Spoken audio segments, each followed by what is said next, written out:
What's up, litterbugs? It's Kevin, and I am back with more PJ Masks OCs. I got a lot of questions on the last video about people asking where they can upload their OCs, and I'm sorry to say, but submissions are currently closed for that because I got a lot of submissions. So hopefully once I get through all of these, I'll open submissions back up. Our first OC today is Coy, or Colin McCoy, created by Tony the Artist. In this PJ Masks Teen AU, Colin McCoy, his hero name is spelled Coy like the fish, which is super cool, lives with his abusive uncle and his sister Octabella, who runs away from home. His powers include water breathing, water manipulation, and biokinesis. His personality is intellectual, social, kind, impatient, and somewhat impulsive. Next we have Savar, created by Fan of Dumbness. He is Amaya's older half-brother and the ruler of the Greater Multiversal Kingdom, which is a group of universes that was established by his grandfather. He is a villain who has the ability to shoot powerful energy beams from his hands. Savar is very controlling, wanting nothing more than power over his kingdom. Despite this, he is protective of his sister after they meet for the first time. He makes attempts to conquer more universes, such as his sisters, and wants to rule the multiverse as a whole. The creator of this OC is also the creator of the Masks audio drama in which I play Amaya. If you haven't seen the first episode already, go check it out.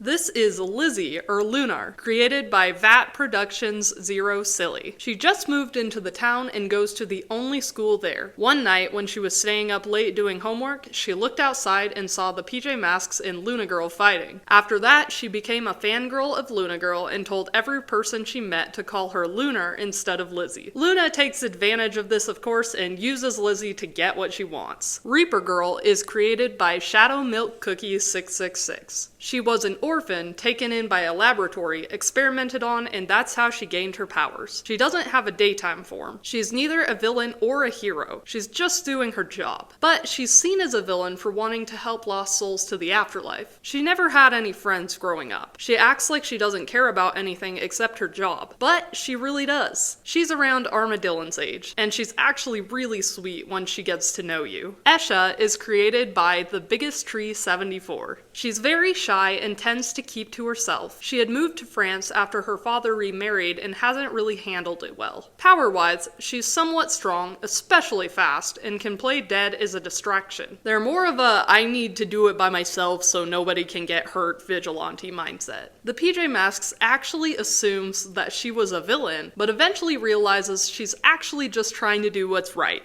Ira, or Ray, is created by Lovely Star, one of our mods over at the dumpster. If you haven't joined the Discord server yet, the link is in the description below. Ira is a jellyfish-based superhero with plenty of abilities. Their pronouns are they, them, and they get their abilities from a generational amulet. In the daytime, they go by Ray. They're usually pretty sarcastic, unserious, and generally a goofball, contrary to their friends. They love to draw, listen to music, and they're a great swimmer. They're terrified of fire and don't do well in hot temperatures.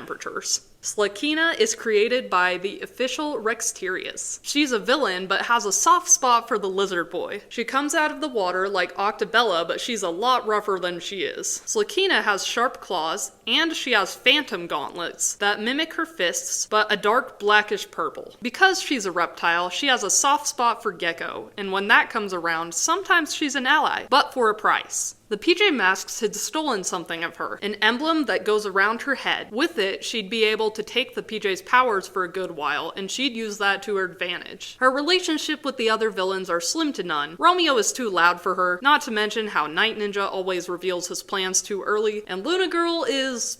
well, she's just Luna. Matsuki, however, she despises. She's loud, obnoxious, and disrupts Slakina's meditation. Her weakness is... nothing. She has no weaknesses. Sure, she needs to be in water for a few hours at times, but that is not her weakness. Sparrow, or Siren, is created by Minnowtime. She came from an alternate universe, and she's a sky siren, which means she's a siren that's half bird. She was sent by her queen to search this universe and report back, but got caught up with the villains. In the daytime, Sparrow is homeschooled. She's cocky, goal-oriented, and forward with her opinions. Emmy is created by Milo for Ireland 101. Emmy was born non-binary and is in the neutral alignment. Their father was the leader of a black parade, which was made by him to bring together people of all differences. They grew up homeless since their parents died years ago. While searching for more supplies of survival, they stumble across Romeo's lab. Romeo offered to let them stay in the flying factory, only limiting the many things Emmy was allowed to do. Emmy didn't like his behavior, but Robot was willing to help find their past. With that, they traveled to another planet and found the spirits of the Black Parade. They were chosen to be the new leader and awakened music back into the city. The Spider Twins of New York City, Tarantula and Arachnids, created by Golden Gremlin Entertainment, got their spider powers by accident. Tarantula can grow in size and shoot venom that freezes people in place. He's very hot-headed, a competent fighter, and he's honest. Arachnoids can shrink in size and shoot lightning. He is smart, but very clumsy. Bunny, the robot bunny, is big and friendly, but she has to make sure the twins do not fight. They're heroes who love to save the day, and they're competent, but they love to compete just as much. Aloysius, or Allie, created by Luna Girl Stand 15, is one of Luna's moths, who turned into a girl like Matsuki to help her with her evil plans. Aloysius is Luna's most loyal moth. Her role in the fortress is kind of like a lady-in-waiting, a friend who guides and helps Luna and Matsuki on their evil plans. Allie's powers are moon nature based. Miriam is created by City Cat 101. All she wants is to get some sleep in her favorite napping spots. She has a daytime form, but it's never shown much, and she's good friends with Armadillon. She's not mean at all and will move if you tell her to, but she's a pretty heavy sleeper, and if you bother her enough or make too much noise, she will use her power of hypnosis, of which being the only time her eyes are completely open. She can fly, but it's more so gliding as compared to Owlette. She's mainly known as the Bat, or Batgirl. Eagle Eye, or Trent, is created by Coco Draws 121. He met this scientist that he can't quite remember the name of, but while he was playing with an eagle, the scientist shot him with a laser. His parents were scared, so they moved to Terabiscoville, and Trent became friends with Catboy. Trent got his powers from a rock that Catboy showed him, and it connected to his body, giving him eagle powers. Trent is a pretty serious hero, but he really can't help if something is funny and can play awesome pranks. His powers are super strong claws that can go through anything, Eagle Eye Vision, where he can see everything around the world, and he has a strong beak. Lucky the Blue Lobster is created by Sunshark Summer. Lucky doesn't have much of a backstory, but his habitat is the moat around HQ. One night, Luna, Night Ninja, and Romeo go to an aquarium, and while they were there, they saw a tank with a blue lobster inside alone. Wanting to cause trouble as always, Romeo made Robot smash the glass and take the lobster out of the cage and carry him as they kept walking around. As the three of them left the aquarium to cause chaos, Robot noticed he was still carrying the lobster. Bored and not wanting to go back inside and put the lobster back in his habitat, Luna, Night Ninja, and Romeo decided to just throw him in the moat near the PJ HQ. The villains quickly forgot about the lobster, but the lobster didn't forget about them. Lucky the lobster adapted quickly to his new environment, and yet the villains didn't intentionally mean to do something good. Lucky looks up to them for letting him have a new home. Over time, Lucky ran into Octabella, and even though she wanted him gone, Lucky did not care. He honestly just loves to annoy her, and Octabella just learned to tolerate it. The PJ Masks do not know Lucky exists. He'll throw rocks at them when they pass by the water, but they usually just assume it's Octabella or the wind. He despises the PJ Masks, but he tolerates Gecko. He's also an anti-villain. K9, or Daniel Barkley, is created by Fuzztastic Films. By day, Daniel Barkley appears as a devoted guy who cares deeply for his friends and family. He is wise and calm, and he is not afraid to stand up for himself and other people. Daniel somehow always brings up urban legends in every conversation. You could be talking about lunch, and suddenly you're hearing about Bigfoot. Daniel is Amaya's cousin, the son of her aunt. He and his family live way out in the sticks, far from Amaya's hometown, but will often visit Amaya for parties and family reunions. Daniel's powers are generational. When the sun goes down, Daniel becomes canine. The other PJ heroes sometimes call him Dog Boy. He prefers working on his own, but will seek help if necessary. He acts as a guide or mentor to the other heroes to make them better at stopping the villains. One of Canine's powers is Super Bark, a powerful bark that can shatter powerful force fields and great power defenses. However, he rarely uses it. This is because one time he used it to try and burst through an interdimensional gateway. That didn't go so well as it caused a mini earthquake, even forming a new volcano. Why did he do this, you may ask? He just wanted to eat the other world's amazing chocolate treat, even if he had to travel through 3 worlds to get to it. Canine also has his Super Dig, Super Spots, and Super Paw Sprint. Although his powers are pretty great, his most powerful ability is intelligence. Canine creates technology and weaponry. He wears a utility belt that carries his important gadgets like the Canine grappling gun.